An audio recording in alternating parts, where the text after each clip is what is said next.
ரலியல்லாஹு அன்ஹு அவர்கள் மரணப்படுக்கையில் கொலை செய்யப்பட்டு மரணப்படுக்கையில் இருக்கிறார்கள். இப்னு அப்பாஸ் ரலியல்லாஹு அன்ஹு அவர்கள் வந்து அவருக்கு ஒரு ஆறுதல் சொல்லுகிறார்கள். எப்படி ஆறுதல்? உமரே அபிஷிர், உங்களுக்கு நன்மாராயம், சந்தோஷமாக இருங்கள், சுபசோபனம். நீங்கள் மக்கள் எல்லோரும் நபி அவர்களை நிராகரித்த பொழுது இஸ்லாத்தை ஏற்றுக்கொண்டீர்கள். மக்கள் எல்லோரும் நபி அவர்களை நிராகரித்த பொழுது இஸ்லாத்தை ஏற்றுக்கொண்டீர்கள். அப்படி ரசூலுல்லாஹி ஸல்லல்லாஹு அலைஹி வஸல்லம் அவர்களுக்கு உங்கள் பொருளாதாரத்தை செலவழித்தீர்கள், அவரோட இருந்தீர்கள், அவருக்கு துணை செய்தீர்கள். நபி அவர்கள் மரணிக்கின்ற பொழுது உங்களை திருப்திப்பட்ட நிலையில் தான் மரணித்தார்கள். நீங்கள் ஹலீஃபாவாகிய பொழுது யாரும் உங்கள் ஹிலாபத்தில் கருத்து முரண்பாடுபடவில்லை, உங்களை ஹலீஃபாவாக ஏற்றுக்கொண்டார்கள். அபஷிர், சுபசோபனம். உமர் அவர்கள் ரத்தம் ஓடிக்கின்றிருக்குது, சொல்றாங்க திருப்பி சொல்லுங்க. இப்னு அப்பாஸ் திருப்பி சொன்னாங்க, அதாவது வேதனை நான் சொல்லுகிறேன். திருப்பி சொன்னார்கள். சொன்ன பின்னால் உமர் அழுது கொண்டு சொன்னார், அல்லாவின் மீது ஆணையாக இந்த உலகத்தில் தங்கம் வெள்ளி எவ்வளவு இருக்கிறதோ அத்தனையும் எனக்கு சொந்தமாக இருந்து இப்பொழுது நான் அடைந்து கொண்டிருக்கின்ற வேதனையிலிருந்து தப்ப முடியும் என்றால் அதை நான் கொடுத்து தப்பியிருப்பேன். உமர் இப்னுல் ஹத்தாப் ரலியல்லாஹு அன்ஹு. அன்புள்ள சகோதரர்களே, உமர் இப்னுல் ஹத்தாபுடைய மனோநிலை இந்த இடத்தில் இப்படி இருக்கிற மின் ஹவலில் மத்லா. அவர் அந்த இடத்தை மட்டும் சொல்லல, அதை தொடர்ந்து இதற்கு பின்னால வரக்கூடிய ஆரம்பங்களை சொல்கிற மத்லா என்ற ஆரம்பம். இந்த நிலை தொடர போற நிலை, இதுல இருந்து நான் பாதுகாப்பை தேட முடியும் என்பதால் இந்த உலகத்தை அர்ப்பணம் என்ன செய்திருப்பேன். உஸ்மான் ரலியல்லாஹு அன்ஹு அவர்கள் எப்பொழுது கபருக்கு பக்கத்திலே வந்து நின்றால் கண்ணீர் விட்டு அழுவார்கள், கண்ணீர் விட்டு அழுவார்கள். அப்பொழுது அவரிடத்தில் கேட்கிறார்கள், நீங்கள் சொர்க்கத்தை சொன்னால் அழுவதை காணவில்லை, நரகத்தை சொன்னால் நான் அழுவதை காணவில்லை, ஆனால் கபருக்கு பக்கத்திலே இருக்கின்ற நேரத்தில் இந்த மாதிரி கண்ணீர் வடிக்கிறீர்களே, எதன் காரணமாக நீங்கள் கண்ணீர் வடிக்கிறீர்கள்? அந்த நேரத்தில் உஸ்மான் ரலியல்லாஹு அன்ஹு அழுது கொண்டு சொன்னார்கள், இன்னல் கப்ர அவ்வலு மனாசிலில் ஆகிரா. கபர் இருக்கிறதே, நீங்கள் மறுமை நோக்கிய பயணத்தில் முதல் இடம், மறுமை நோக்கிய பயணத்தின் முதல் இடம். அதில் இருந்து நீங்கள் தப்பிவிட்டீர்கள் என்று சொன்னால், கபருடைய வேதனையில் இருந்து நீங்கள் தப்பிவிட்டீர்கள் என்று சொன்னால், ஃபமா பஅதஹு ஐஸர், அதற்கு பின்னால் வரக்கூடிய எல்லாமே இலகுவானவைகள், அதற்கு பின்னால வரக்கூடிய எல்லாமே உங்களுக்கு என்னது? சந்தோஷமானவைகள். ஃபஇல்லம் யன்ஜு ஃபமா பஅதஹு அஷத், அதிலிருந்து நீங்கள் தப்பவில்லை என்றால் அதற்கு பின்னால் வரக்கூடிய ஒவ்வொன்றும் உங்களுக்கு கஷ்டமானவைகள், ஒவ்வொன்றும் உங்களுக்கு கஷ்டமானவைகள் என்று சொல்லி உஸ்மான் ரலியல்லாஹு அன்ஹு அவர்கள் அழுதார்கள் என்ற செய்தியை பார்க்கிறோம். அன்புள்ள சகோதரர்களை, நிறைய இஸ்லாமிய அறிஞர்கள், நல்ல முறையில் வாழ்ந்தவர்கள், மார்க்கப்பட்டோடு இருந்தவர்கள் எல்லாம் இந்த கபருடைய வேதனை என்கின்ற நேரத்தில் கடுமையாக பயந்தார்கள் என்ற செய்தியை பார்க்கிறோம். ஆனால் இன்றைக்கு நீங்கள் எடுத்து பாருங்கள், எங்களோடு உள்ள நிலையை, கபர் விஷயத்தில், ஜனாசாவுடைய விஷயத்தில் ஒரு காலத்தில் இருந்த அச்சம், ஒரு காலத்தில் இருந்த பயம் இன்று மாறி வருவதை பார்க்கிறோம். கபருடைய அச்சத்தை மாறி வருவதை பார்க்கிறோம். செல்போன்களுடைய வளர்ச்சியின் காரணமாக, வீடியோ டெக்னாலஜியுடைய வளர்ச்சியின் காரணமாக ஜனாசாக்களை வீடியோ எடுப்பதற்கு தான் முன் வருகிறார். கபரில் தன் தாய் அடக்கப்படுகின்ற நேரம் கண்ணீர் வடித்து பிரார்த்திக்க வேண்டியவர்கள் அந்த நிகழ்வை வீடியோ எடுக்கிறார்கள். அன்புள்ள சகோதரர்களே, நினைத்து பார்க்கணுமா இல்லையா? மறுமை இது நம்ம விளையாட்டா செய்கிறோம். மறுமை நாளுடைய வாழ்க்கையில் சொர்க்கமா நரகமா என்கின்ற ஒரு பகுதி நமது கேமராவுடைய நிலைமைக்கு இன்றைக்கு வந்து விட்டது என்று சொன்னால், எங்களது உள்ளங்களிலிருந்து என்ன இந்த வாழ்க்கையுடைய இந்த அம்சங்கள் எல்லாம், ஈமானிய அம்சங்கள் எல்லாம் ஒரு விளையாட்டுக்குரிய இடங்களாக மாறி வருவதை பார்க்கிறோம்.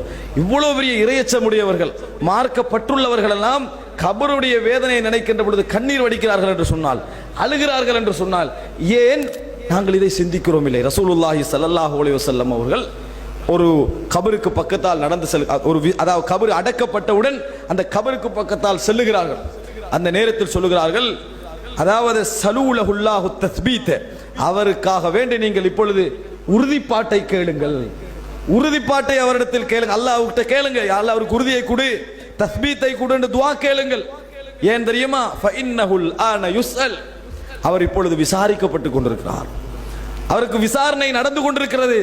அதனால் நீங்கள் அல்லாஹ்விடத்தில் உறுதியை துஆ கேளுங்கள், உறுதியை கொடுங்க என்று துஆ கேளுங்க. நீங்க ஜனாசா மையவாடியில் அடக்கப்படுகின்ற கபருக்கு பக்கத்தில் அமர்ந்தீங்கன்னு சொன்னா உங்களுக்கு இறையச்சம் வருவதற்கு ஒரே வழி என்ன தெரியுமா? நான் இந்த ஜனாசாவாக இருந்தால் என்று நினைத்து பாருங்கள். உங்கள் குழந்தை இந்த ஜனாசாவாக இருந்தால் நினைத்து பாருங்கள்.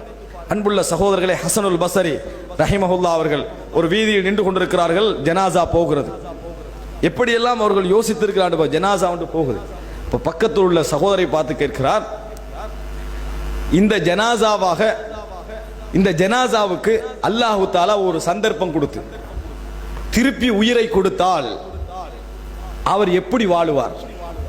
போற ஜனாசா இருக்குதே, இதுக்கு அல்லாஹ் ஒரு சந்தர்ப்பம் கொடுத்து திருப்பி உயிரை கொடுத்தார்னா அவரோட வாழ்க்கை எப்படி இருக்கும்? எப்படி இருக்கும்? பதில் சொல்றாரு, நல்ல முறையில் வாழுவார், பாவங்களுக்கெல்லாம் மன்னிப்பு கேட்டுருவாரு, பாவமே செய்ய மாட்டாரு, சிறந்த மனிதராக வாழுவார்.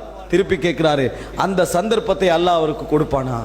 கொடுக்க மாட்டானே என்று உடனே சொல்கிறார்கள் ஹசனுல் பஸரி, அவருக்கு கிடைக்காது விட்டாலும் உங்களுக்கு தந்திருக்கிறான்.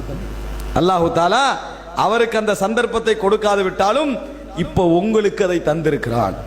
நீங்கள் இப்போ மரணிச்சத்தை எழுப்பதுக்கு சமம். சிறந்த முறையில் வாழ்ந்து கொள்ளுங்கள்.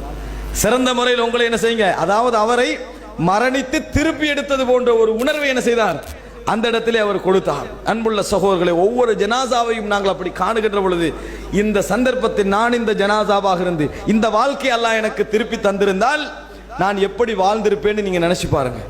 எங்கள் வாழ்க்கையில உலகத்தில் இந்த உரைகள் இன்னும் என்னென்ன பயான்களை நீங்க கேட்டீங்களோ அவைகள் ஏற்படாத மாற்றங்களை இது ஏற்படுத்தும்.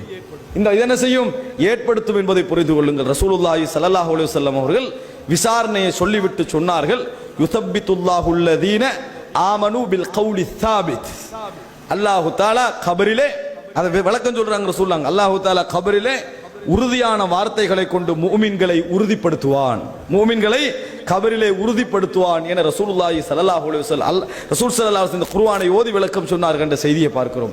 அன்புள்ள சகோதரர்களே, இந்த ஜனாசாக்கள் இது போன்ற நிகழ்வுகள் எமது வாழ்க்கையில் மாற்றம் தரவில்லை என்றால் எங்கள் உள்ளம் செத்து கொண்டிருக்கிறது என்பது அர்த்தம்.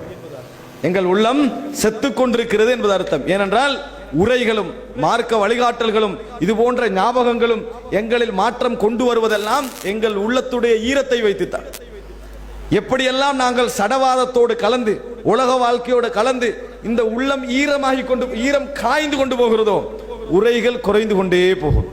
உரையுடைய தாக்கம் குறைந்து கொண்டே வரும்.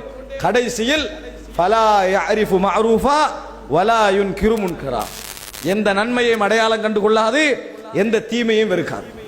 அந்த நிலைமைக்கு வந்தால் இதயம் முத்திரை குத்தப்பட்டு விட்டதுன்னு அர்த்தம். அல்லாஹ் தஆலா அதை ஒரேடியா செய்ய மாட்டான், கொஞ்சம் கொஞ்சமா செய்வான்.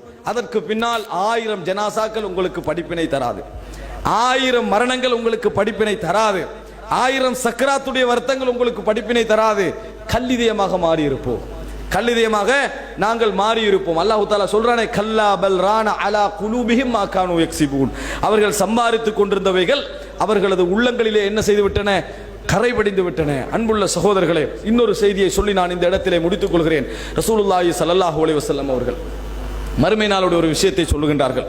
மிக முக்கியமாக நாங்கள் ஞாபகம் வைக்க வேண்டிய ஒரு அம்சம், அதாவது இந்த உலகத்திலே உள்ள எல்லோரும் வஇம்மின்கும் இல்லா வாரிதுஹா, இந்த உலகத்தில் உள்ள எல்லோரும் இந்த நரகத்தை கடந்தே ஆக வேண்டும். இந்த நரகத்தை கடந்தே ஆக வேண்டும். இந்த உலகத்துள்ள எவராக இருந்தாலும் அந்த இடத்தை தாண்டி ஆக வேண்டும். பின்னர் சும்ம நுனஜ்ஜில்லதீன தகவ் வனதரு ஸாலிமீன ஃபீஹா ஜிதியா, யார்களெல்லாம் இறையச்சம் உடையவர்களாக வாழ்ந்தார்களோ அவர்களை அல்லாஹு தஆலா காப்பாற்றுவான், அநியாயம் செய்தவர்களை நரகத்திலே விட்டு விடுவான். அத்தனை பேரும் நரகத்தை தாண்டி தான் போகும். சொர்க்கம் போவதாக இருந்தால் நரகத்தை தாண்டி போக வேண்டும். ஆனால் அந்த போகின்ற வேகம் நாங்கள் இந்த உலகத்திலே செய்கின்ற அமலை பொறுத்து அமையும். எந்த அளவுக்கு நாங்கள் வாழுகிறோமோ, எந்த அளவுக்கு முறையாக நடக்கிறோமோ அந்த அளவில் அந்த வேகம் அதிகமாக இருக்கும். எந்த அளவு காலத்தை பிற்போடுகிறோமோ, காலத்தை நாங்கள் பிந்த வைக்கிறோமோ அந்த அளவுக்கு வேகம் குறையும் என ரசூலுல்லாஹி ஸல்லல்லாஹு அலைஹி வஸல்லம் அவர்கள் சொல்லி காட்டுகிறார்கள். அப்துல்லாஹ் இப்னு ரவாஹா அவர்கள் ரசூலுல்லாஹி ஸல்லல்லாஹு அலைஹி வஸல்லம் அந்த மூத்தா யுத்தத்துக்காக அனுப்பி வைக்கின்ற நேரத்தில் கண்ணீர் விட்டு அழுதார்கள். அப்ப இவர் ஊரை விட்டு தூரமான இடத்துக்கு பிரிகிறாரே என்பதனால் தான் அழுகிறாரோ என்று நினைத்தார்கள், என்பதனால்தான் அழுகிறாரோ என்று நினைத்தார்கள்.